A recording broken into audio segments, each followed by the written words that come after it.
this lecture we'll be taking a look at the various numeric types that Python provides. For instance, we covered integer and float.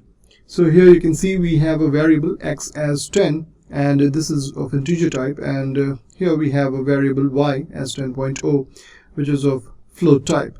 Now with Python 3, if you are dividing an integer with another integer, the result that you'll get is going to be float. So here you can see the IntelliSense shows it as int, but it's not going to be an integer.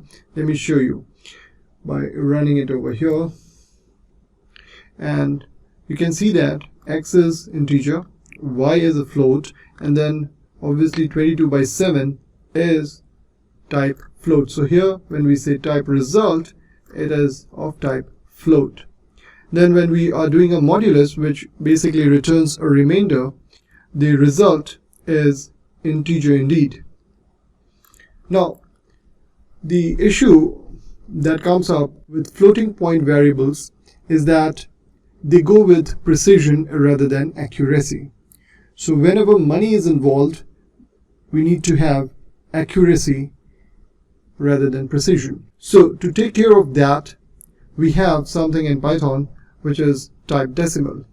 So here we say from decimal import everything, and then you can see that we are creating a decimal using a string. So we are saying num equals decimal and then 0.10, and over here we are printing that number, and you can see the result is 0.10 and class is decimal.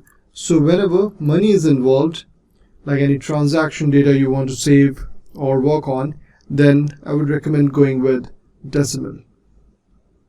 So that was all about various numeric types in Python.